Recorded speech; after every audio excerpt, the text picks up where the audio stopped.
everyone, I am Soumya and welcome to Think Basic folks. So अगर आप UPSC 2024 को M कर रहे हो बट आपने अभी तक कुछ भी स्टार्ट नहीं किया है और you are doubting yourself, feeling the fear of failure, then this video will change your entire perspective.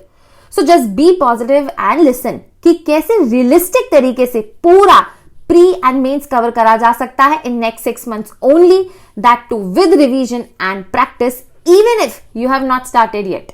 ठीक है, तो देखो आपके पास अभी लगभग 250 दिन का टाइम तो है फॉर प्रिपरेशन, बट यही एक ऐसा समय भी है जिस दौरान हम बहुत इजीली डिस्ट्रैक्टेड हो जाते हैं. हमें लगता है कि अभी तो एग्जाम में काफी टाइम है, आराम से स्टार्ट करेंगे, या फिर हम किसी सब्जेक्ट को अगर स्टार्ट करते भी हैं तो उसका पेस इतना ज्यादा स्लो होता है कि शायद जो चीज 10 दिन में खत्म होनी चाहिए हमें 1 महीना लगता है. And this is the reason why we feel anxious as your entire 1 year is on stake. So if in any case आप ऐसा कुछ फील कर रहे हो, then it's time to change your game. In a nutshell, इस video में हम सिर्फ रियलिस्टिक चीजों पर ही बात करेंगे कि कैसे पूरा प्री एंड मेंस प्रिपेयर करना है with a reasonable monthly and a daily plan.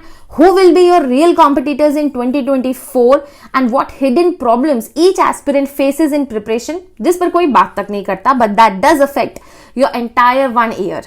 So, सबसे पहले स्टार्ट करते हैं with these hidden problems only जो हमें time to time under confident feel कराती हैं, जिसमें से the very first one and the grave one is कि हम अपना पूरा फोकस सिर्फ और सिर्फ बुक्स को पेज टू पेज कवर करने में लगा देते हैं, चाहे फिर वो एनसीईआरटी हो या स्टैंडर्ड बुक हो, और पूरा टोटली इग्नोर कर देते हैं कि यूपीएससी हमसे क्या एक्सपेक्ट कर रहा है, जबकि यूपीएससी ने इसके लिए प्रीवियस ईयर क्वेश्चंस और सिलेबस दिया है, बट हम उसे इग्नोर करते हैं. दूसरी गलती क्या करते हैं कि हम मेंस को नहीं बल्कि प्री को प्रायोरिटाइज करने लग जाते हैं. हमें लगता है कि ये 5, 6, 7 सब्जेक्ट है, बस इन्हें कवर करते हैं, उसके बाद मेंस देखेंगे. ये सबसे बड़ी बिगेस्ट ब्लंडर मिस्टेक है जो करते हैं.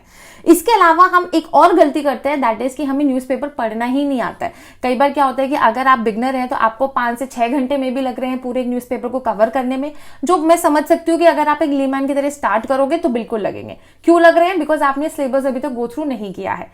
या फिर कुछ ऐसे बच्चे होंगे जो उसे 2 घंटा तक तो पढ़ेंगे, उसके बाद छोड़ देंगे, टोटली रिलाई करेंगे मैगजीन्स पर. But let me tell you, magazines भी आपको हेल्प नहीं कर पाएंगी क्योंकि आप उन्हें वर्ड टू वर्ड रट नहीं सकते हो until you know the context of what is happening in current.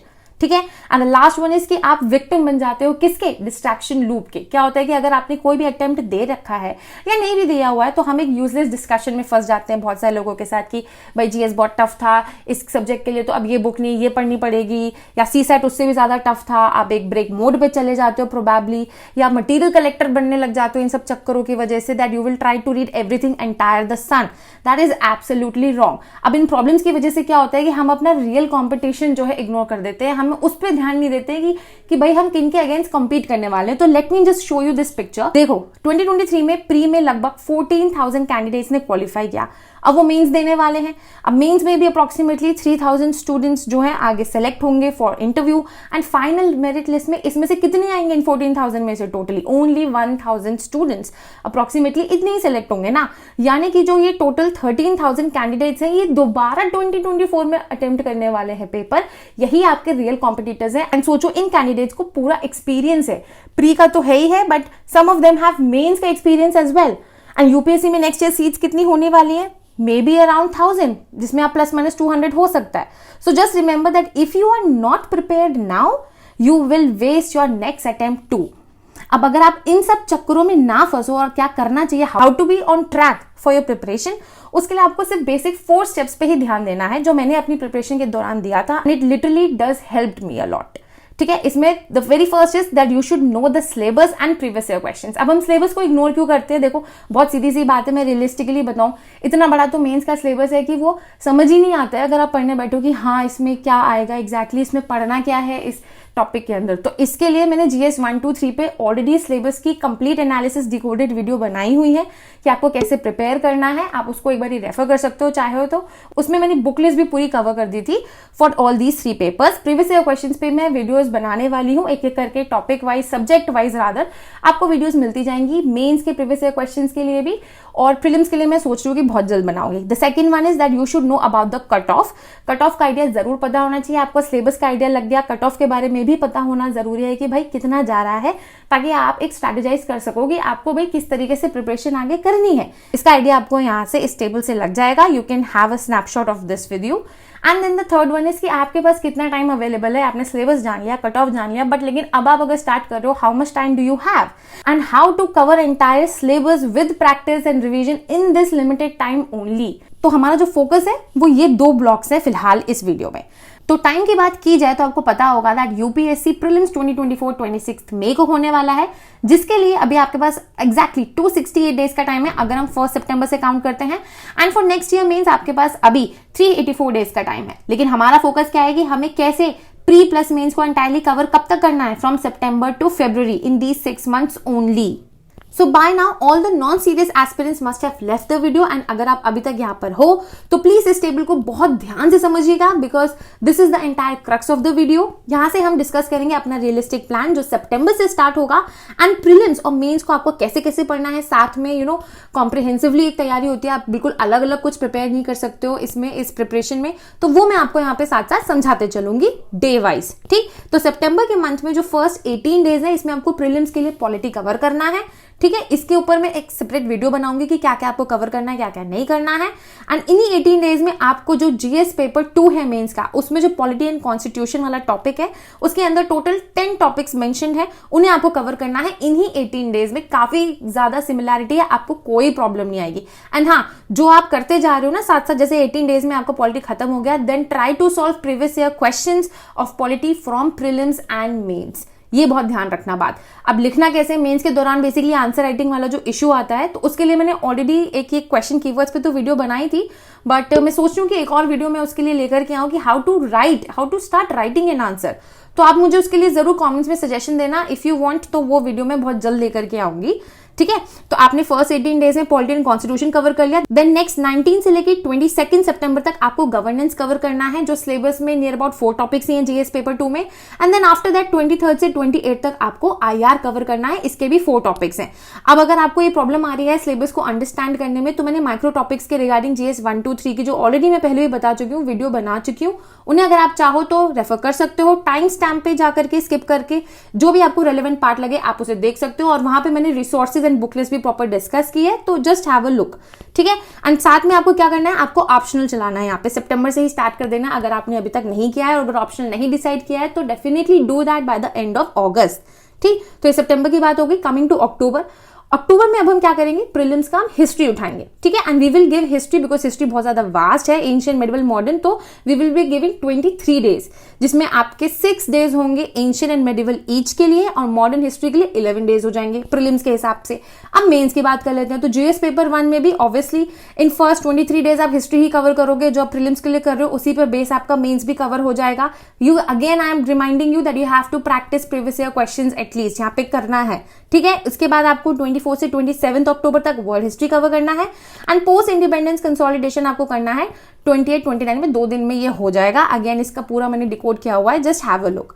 ठीक, देन कमिंग टू नवंबर में अब बिकॉज आपने हिस्ट्री कर लिया है तो ऑब्वियसली कंटिन्यूएशन में आर्ट एंड कल्चर होना चाहिए। आप आर्ट एंड कल्चर पहले नहीं पढ़ सकते without understanding ancient and medieval, इसलिए नवंबर में आप आर्ट एंड कल्चर कवर करोगे, इसके लिए 10 डेज आर इनफ, तो इसलिए फर्स्ट 10 डेज नवंबर के आर्ट एंड कल्चर आप पढ़ो for prelims and for mains. उसके बाद बचे हुए टाइम में आपको नवंबर में क्या करना है ये समझिए। तो आपको देन 11 से लेके 14 तक society and social justice, society आपका जीएस मेंस 1 में है and social justice GS mains paper 2 में है। इन दोनों टॉपिक्स को आपको कवर करने, इन दोनों को मैंने यहाँ पे इसलिए लिखा है बिकॉज ये ओवरलैपिंग टॉपिक्स है, इन्हें आप सेपरेटली कवर नहीं कर पाओगे, एक साथ आपके हो जाएंगे बड़े आराम से। एंड देन उसके बाद आपके पास नियर अबाउट 15 डेज बचेंगे, तो आपको इन 15 डेज में क्या कवर करना है, एथिक्स उठाना है। यहाँ पे थोड़ा सा मोनोटनी ब्रेक करना है कि जीएस बहुत हो रहा है, तो आपने 15 डेज के लिए क्या किया, एथिक्स उठा लिया पूरा। अब इस 15 डेज में आपका near about I can say 70 to 80% ethics आराम से कवर हो जाएगा। अब ये देखो जो फर्स्ट 3 मंथ्स है इसमें आपको बेनिफिट क्या हुआ, आपने इन 3 मंथ्स में मेंस की अगर मैं बात करूं तो टोटल 4 जीएस पेपर्स में से नियर अबाउट 2.5 पेपर का सिलेबस तो आराम से कवर कर लिया, जिसमें आपको पूरा जीएस 2 हो गया मेंस का, जीएस 1 में सिर्फ ज्योग्राफी का पोर्शन रह गया, बाकी कवर हो गया, एंड जीएस 4 का एथिक्स वाला पार्ट हो गया। At the same time prelims के लिए क्या हुआ, 3 पूरे subject polity, history and art and culture पहले ही खत्म हो गए। नाउ कमिंग टू दिसंबर में आपको देखो अब ये 5 से लेके 29 दिसंबर तक यहाँ पे इसलिए लिखा हुआ है बिकॉज जो एथिक्स है आपने 15 दिन नवंबर में तो किया आपको, लेकिन उसके बाद दिसंबर में फर्स्ट 4 डेज भी देने हैं ताकि आपका एथिक्स पूरा वाइंड अप हो सके आराम से। देन उसके बाद आप ज्योग्राफी स्टार्ट कीजिए 5th से लेके 29th तक, नियर अबाउट 24-25 डेज आप ज्योग्राफी को दीजिए, बिकॉज ये बहुत बड़ा है, इसमें आप वर्ल्ड ज्योग्राफी भी पढ़ोगे, इंडियन भी पढ़ोगे, then you will do the physical geography part also, human geography and economic geography, तो काफी बड़ा हो जाता है. So you need that much time with mapping also. तो मैपिंग के रिगार्डिंग मैंने कुछ एक वीडियो स्टार्ट करी थी, आप उसको देख लेना अगर आप चाहो तो. और मैं सोच रही हूँ कि पूरा एक मैपिंग का सीरीज में दोबारा से लेकर के आऊंगी, which is going to help you a lot for your preparation. ठीक, देन ज्योग्राफी हो गया. तो उसके बाद आपको क्या करना है, फिर आप जनवरी में आ गए. जनवरी में अब आपको एनवायरमेंट स्टार्ट करना है, बिकॉज ऑब्वियसली ज्योग्राफी से काफी ज्यादा रिलेटेड टॉपिक हो जाता है, इसके लिए 10 दिन बहुत एनफ है. सो फर्स्ट 10 डेज जनवरी के आपके एनवायरमेंट को चले गए for mains as well, because mains में मैंने आपको जीएस पेपर 3 में बताया भी था, एक्जैक्टली जो आप प्री में पढ़ते हो ना एनवायरमेंट के लिए, वही सेम सिलेबस है मेन्स में भी.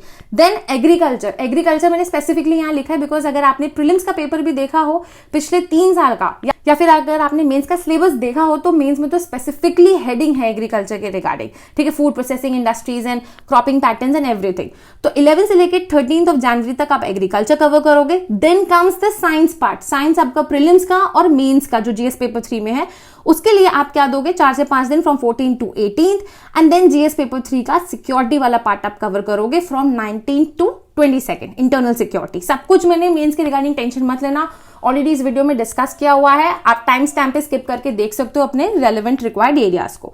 देन कम्स द फरवरी में जो फर्स्ट 25 डेज है, इसमें आप क्या करोगे, पूरा सोली इकोनॉमी प्रिपेयर करोगे, बिकॉज इसी टाइम पे नियर अबाउट आपका इकोनॉमिक सर्वे है, बजट है, वो भी आ चुका होगा, तो आपको ज्यादा बेहतर अंडरस्टैंडिंग होगी. तो फरवरी में जो 25 डेज है आपको इकोनॉमी को देना है for prelims and for mains. अब देखो जो बचा हुआ टाइम है, 26 मई को प्रीलिम्स होने वाला है, 25 फेब तक आपका जो है वाइंड अप हो गया है पूरा प्रीलिम्स एंड मेंस का एंटायर सिलेबस. अब आपके पास प्रॉपर 90 डेज 3 मंथ्स का टाइम है फॉर इफेक्टिव रिविजन.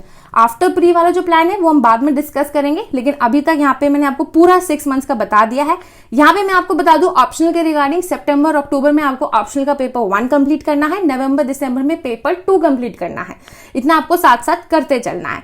ठीक है, तो रिवीजन के लिए 3 मंथ्स हो गया, पूरा मेंस हो गया. अब क्या रह गया आपका, सीसैट रह गया और एसए रह गया. तो सीसैट और एसए को आपको ओकेजनली बीच बीच में प्रैक्टिस करते रहना है. I will recommend not from September, but आप 4 महीने दो, अक्टूबर, नवंबर, दिसंबर, जनवरी, जिसमें आप एसए तो एटलीस्ट हर वीक में 1 लिख लेना. बस टारगेट ये रखना है कि आपको प्री से पहले नियर अबाउट 15 एसेस तो लिखनी है. बुरे लिखो, अच्छे लिखो, कैसे भी लिखो. इसके रिगार्डिंग भी I will plan a video. ठीक है, तो ये तो पूरा मंथली प्लान हो गया. डेली प्लान की अगर मैं बात करूं तो देखो, टारगेट हमारा वीक का क्या है कि हमें 40 to 50 आवर्स पढ़ना है इफेक्टिवली. ठीक है, इफेक्टिवली मतलब एक्चुअली, इसका मतलब आपको daily near about 6 to 8 hours देना ही पड़ेगा, जिसमें आपको जो 50 to 60% ऑफ द टाइम होगा ना टिल दिसंबर, ये आप किसको दोगे, एंटायर मेंस के जीएस को and your newspaper and magazine वाला पार्ट जो आप कवर करने वाले हो. बाकी 40 to 50% टाइम आप ऑप्शनल को दोगे. अगेन रिमेंबर टिल दिसंबर. आफ्टर दिसंबर पूरा चेंज हो जाएगा, आप पूरा प्री बेस पे प्रिपरेशन आगे कंटिन्यू करोगे. सीसैट और एसए के लिए मैंने ऑलरेडी बता दिया, आपको ओकेजनली प्रैक्टिस करना है. And these are some very important points जो आपको पता होना चाहिए कि सिर्फ सिलेबस के अकॉर्डिंग ही प्रिपेयर करना है. कोई टेस्ट सीरीज दिसंबर तक तो बिल्कुल भी ज्वाइन नहीं करनी है until you practice मेंस के प्रीवियस ईयर क्वेश्चंस, यानी कि you have to start practicing answer writing. कैसे करनी है, I will do a video about it, just don't worry. For prelims again you have to practice previous year questions only, plus you have to solve only good 2 test series from any institute जो market में freely available हो. पैसा खर्चा करने की बिल्कुल भी जरूरत नहीं है. एंड इफ यू फील कि आपको एक रैंक चाहिए, आपको उससे ज्यादा मोटिवेशन आता है, then definitely you can join it.